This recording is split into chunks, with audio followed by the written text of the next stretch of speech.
Good morning student. जैसा कि आज का जो टॉपिक है वो है गैमेटोजेनेसिस, है ना। गैमेटोजेनेसिस। अब देखिए गैमेटोजेनेसिस क्या है।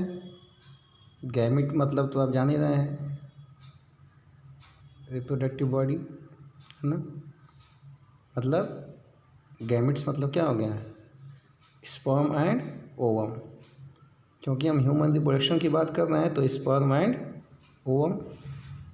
अब गैमेटोजेनेसिस क्या होता है, यानी कि गैमेट का फॉर्मेशन, यानी कि स्पर्म और ओवम कैसे बनते हैं, क्या प्रोसेसेस होती हैं, क्या क्या स्टेप्स इन्वॉल्व होते हैं, ये सारी चीज़ें हमें पढ़ना है। अब इसमें हम इस टॉपिक में जो पढ़ने जा रहे हैं वो सबसे पहला है हमारा जो है आज का स्पर्म का फॉर्मेशन, यानी कि मेल गैमेट का फॉर्मेशन। अब देखिए मेल गैमेट जो है वो टेस्टिस में बनता है। टेस्टिस होता है मेल गैमेट के लिए, ठीक है ना। तो स्पर्म टेस्टिस में बनता है और इमैच्योर्ड मेल जर्म सेल्स जो है टेस्टिस में, यानी कि स्पर्मेटोगोनिया प्रोड्यूस करती है sperm by the process of spermatogenesis, जो कब स्टार्ट होता है, when the male body occurs its puberty stage, है ना। अब देखिए स्पर्मेटोगोनियम जो है वो सेमिनिफेरस ट्यूबुल के अंदर, है ना, प्रेजेंट होता है उसके वॉल में, और ये मल्टीप्लाई करते हैं माइटोटिक डिवीज़न से, है ना। सेमिनिफेरस ट्यूबुल जो है वो मल्टीप्लाई होते हैं bye the process of by the help of mitotic division, और इंक्रीज़ होते हैं कई सारे, मतलब नंबर्स में कई सारे सेमिनिफेरस ट्यूबुल हो जाते हैं। हर एक स्पर्मेटोगोनियम, है ना। अब देखिए स्पर्मेटोगोनियम जो है वो सेमिनिफेरस ट्यूबुल के वॉल में प्रेजेंट होते हैं, और स्पर्मेटोगोनियम जो है वो माइटोटिक डिवीज़न द्वारा, उसके पहले हमने जो है आपको सेमिनिफेरस ट्यूबुल बता दिया था, सॉरी। स्पर्मेटोगोनिया जो है वो माइटोटिक डिवीज़न के द्वारा अपने नंबर्स को इंक्रीज़ कर लेते हैं, और हर एक स्पर्मेटोगोनिया जो है वो क्या होते हैं, डिप्लॉयड होते हैं। यानी कि 46 क्रोमोसोम डिप्लॉयड का मतलब क्या हो गया, 23 पेयर, यानी कि 46 क्रोमोसोम, ठीक है। कुछ जो स्पर्मेटोगोनिया होते हैं इनको हम प्राइमरी स्पर्मेटोसाइट्स कहते हैं, है ना, जो कि मेयोसिस डिवीज़न में जाते हैं। और a primary spermatocyte formation completes the first meiotic division, यानी कि रिडक्शन डिवीज़न, और लीड करता है leading to formation of 2 equal haploid cell, क्योंकि 2n है तो 2 इक्वल हैप्लॉइड सेल में कन्वर्ट होता है, जिसको हम सेकेंडरी स्पर्मेटोसाइट कहते हैं, जिसके पास के 23 क्रोमोसोम्स होते हैं, है ना। यानी कि हर एक स्पर्मेटोसाइट के पास 2 हैप्लॉइड सेल हैं, तो हर एक के पास 23 क्रोमोसोम होता है।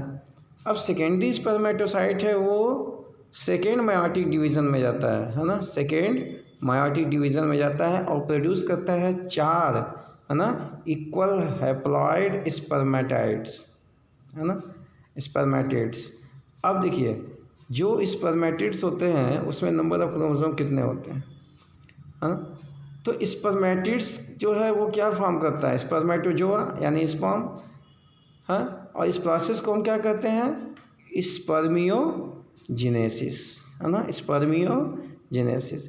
अब स्पर्मियोजेनेसिस जैसे ही होता है तो उसके ठीक बाद क्या होता है कि स्पर्म का जो हेड है वो सर्टोली सेल के अंदर धंसा हुआ होता है। सर्टोली सेल की तरफ आप डायग्राम में देख रहे हैं कि सर्टोली सेल की तरफ कैसे जो है स्पर्मेटोजोआ यानी कि स्पर्म्स का जो हेड है वो सर्टोली सेल की तरफ जो है एम्बेडेड है, धंसा हुआ है, ठीक है ना। फाइनली सेमिनिफेरस ट्यूबुल से ये रिलीज होते हैं और उस प्रोसेस को हम कहते हैं स्पर्मिएशन, यानी कि स्पर्म का रिलीज होना सेमिनिफेरस ट्यूबुल से, इस प्रोसेस को हम कहते हैं स्पर्मिएशन। डायग्राम आप देख रहे हैं यहाँ पे, इस डायग्राम में स्पर्मेटोगोनियम है, सर्टोली सेल है ना, primary spermatocyte, secondary spermatocyte, spermatid, है ना, और उसके बाद फिर से आपका स्पर्मेटोजोआ यानी कि स्पर्म। तो ये आपका सेक्शनल व्यू है सेमनीफेरस ट्यूब्यूल का, उसको इनलार्ज करके आपको यहाँ पर दिखाया गया है, ठीक है ना।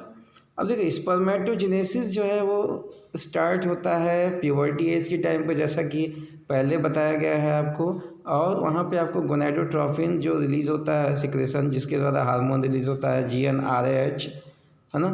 और ये क्या करता है कि जैसे if you recall this one as a hypothalamic hormone, है ना, and the increased level of GnRH क्या करता है, यह एंटीरियर पिट्यूटरी ग्लैंड की तरह एक्ट करता है, then act at anterior pituitary gland के पास एक्ट करता है और स्टिमुलेट कराता है ना, लेवल ऑफ GnRH स्टिमुलेट कराता है और एक्ट्स स्टिमुलेट कराता है, पिट्यूटरी ग्लैंड जो है वो स्टिमुलेट कराता है, ये क्या स्टिमुलेट कराता है, GnRH एक्ट करता है पिट्यूटरी ग्लैंड की तरह, एंटीरियर पिट्यूटरी ग्लैंड की तरह, और एक्ट क्या कराता है, मतलब क्या करवाता है, तो 2 गोनाडोट्रोपिन हार्मोन रिलीज करवाता है, जो है पहला क्या है आपका इसमें, वो है ल्यूटेनाइजिंग हार्मोन यानी LH, और फॉलिकल स्टिमुलेटिंग हार्मोन यानी FSH।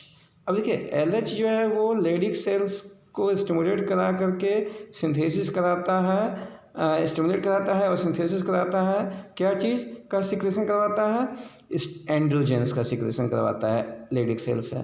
अब एंड्रोजेन जैसे सिक्रेट होता है ना, अब एंड्रोजेन क्या करता है कि वो स्टिमुलेट करा देता है स्पर्मेटोजेनेसिस प्रोसेस को, है ना, process of spermatogenesis stimulated by the androgens, ठीक है। अब देखिए FSH क्या करता है, सर्टोली सेल पर एक्ट करता है और स्टिमुलेट कराता है, क्या स्टिमुलेट कराता है, आप यहाँ पे देख रहे हैं, सिक्रेशन ऑफ सम फैक्टर्स, है ना, कैसा फैक्टर्स, कुछ ऐसे सिक्रेशन करवाता है जो स्पर्मियोजेनेसिस में हेल्प करते हैं, ठीक है ना। तो अब जब स्पर्म का फॉर्मेशन हो गया, है ना, स्पर्म का फॉर्मेशन हो गया यहाँ पे, ठीक है। अब देखिए स्पर्म का फॉर्मेशन होने के बाद यहाँ पे आप एक चीज़ और देख रहे हैं कि स्पर्म का स्ट्रक्चर, है ना, स्पर्म का स्ट्रक्चर यहाँ पे आप देख रहे हैं, इस डायग्राम में आप देखिए ये स्पर्म है और कैसे वो बनने की प्रोसेस इसकी हमने देखी। अब स्पर्म का थोड़ा सा स्ट्रक्चर हम देख लेते हैं इसी के साथ, कि स्पर्म को अगर हम देखते हैं तो कैसा होता है कि एक ये माइक्रोस्कोपिक स्ट्रक्चर होता है, जिसके पास एक हेड होगा, नेक होगा, एक मिडिल पीस होगी और एक टेल पोर्शन होता है, ठीक है ना। अब देखिए एक plasma membrane envelops the whole body of sperm, क्योंकि एक सेल है, तो एक सेल है तो भाई स्पर्म पर तो प्लाज्मा मेम्ब्रेन तो रहेगा ही रहेगा, और स्पर्म का हेड जो है एक इलांगेटेड हैप्लॉइड न्यूक्लियस कंटेन करता है, and anterior portion of which covered by a cap like structure, जिसको हम कहते हैं एक्रोसोम, है ना। एक्रोसोम में कुछ एंजाइम भरे होते हैं जो क्या करता है कि फर्टिलाइजेशन ऑफ ओवम, है ना, ओवम के फर्टिलाइजेशन के टाइम पे ये मदद करता है। अब देखिए मिडिल पीस जो होता है वो उसके पास होते हैं बहुत सारे माइटोकॉन्ड्रिया जो कि एनर्जी प्रोड्यूस करते हैं, ताकि वो जो स्पर्म है वो आसानी से मूवमेंट कर सके। अब मूवमेंट जो एनर्जी प्रोड्यूस कर सके, एनर्जी प्रोड्यूस करने का काम करता है ये, है ना। और क्या होता है कि एनर्जी जो प्रोड्यूस होती है स्पर्म का फॉर्मेशन हो जाता है, एनर्जी प्रोड्यूस होती है और न्यूमरस माइटोकॉन्ड्रिया वहाँ पे प्रेजेंट होते हैं, उसकी वजह से एनर्जी बनती है। And then movement of tail facilitate the sperm motility essential for fertilization। अब देखिए टेल पोर्शन का क्या काम होता है कि टेल पोर्शन अगर नहीं रहेगा स्पर्म का तो क्या होगा कि मूवमेंट नहीं होगा, यानी कि स्पर्म यहाँ से रिलीज तो हो गया लेकिन वो जाएगा कैसे, मूवमेंट कैसे करेगा, क्योंकि मोटिलिटी बॉडी कैसे बनेगा, और मोटिलिटी बॉडी नहीं होगा तो वह अपने जहाँ पे उसको फर्टिलाइजेशन के लिए जाना है वो उनके पास वहाँ पर जा नहीं पाएगा। तो इसलिए टेल पोर्शन जो है वो मोटिलिटी का काम करता है, यानी कि मूवमेंट का काम, मोशन में हेल्प करता है, ठीक है।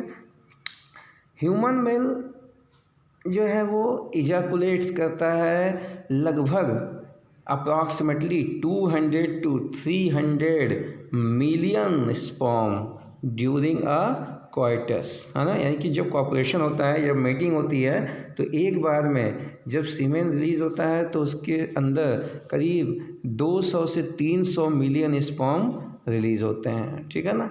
एंड फॉर नॉर्मल फर्टिलिटी क्या होता है कि नॉर्मल फर्टिलिटी एटलीस्ट 60% जो स्पर्म है टोटल रिलीजिंग स्पर्म के, वो क्या होते हैं, नॉर्मल शेप साइज़ के होते हैं, और उसमें से 40% जो हैं वो क्या होते हैं, विगरस मोटिलिटी के होते हैं, विगरस मोटिलिटी के होते हैं, ठीक है ना। वो अपनी वो मोटिलिटी बहुत तेज़ी से, बहुत ही विगरसली दिखाते हैं।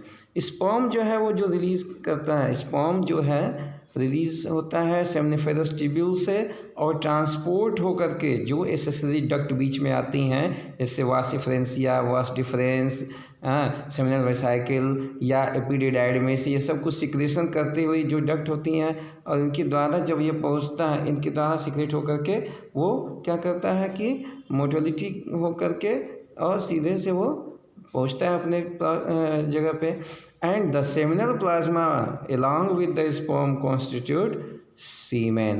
अब देखिए सेमिनल प्लाज्मा क्या होता है, वही फ्लूइड है ना, जिसमें कुछ क्या होते हैं, फ्रक्टोज और कुछ इस तरह से जो रिक्वायर्ड सब्सटेंस होते हैं, है ना, कैल्शियम वगैरह, ये सब चीज़ें जो होती हैं जो बनाती हैं स्पर्म को मूवमेंट कराने में मदद करती हैं, और जिसको हम सीमेन कहते हैं। यानी कि स्पर्म और वो फ्लूइड मिला करके क्या कहते हैं, सेमिनल प्लाज्मा जो है, सेमिनल प्लाज्मा और स्पर्म दोनों को मिला करके हम सीमेन कहते हैं, है ना। और फंक्शन जो होता है मेल सेक्स एसेसरी डक्ट और ग्लैंड का, कि वो टेस्टिकुलर हार्मोन एंड्रोजन को मेंटेन करके रखती हैं, ठीक है। So this is your all about the structure of sperm, है ना, स्पर्म फार्मेशन की। ये आपने देख रहे हैं डायग्राम, स्पर्म का स्ट्रक्चर कैसा है, हाँ, क्या क्या चीज़ें हैं इस डायग्राम में। और जो ऊपर आपने जो देखा डायग्राम, इसमें कि स्पर्म कैसे बन रहे हैं, है ना, ये आपका सेक्शनल व्यू है सेमिनिफेरस ट्यूब्यूल का, है ना, स्पर्म के फॉर्मेशन जहाँ पे होते हैं, ठीक है। So this is your all about the first part of your gametogenesis, जिसमें कि आप मेल गैमेट का फॉर्मेशन देखा। And I hope so you have understand this topic, and further if you have any query then you can comment me. Okay, thank you, have a nice day.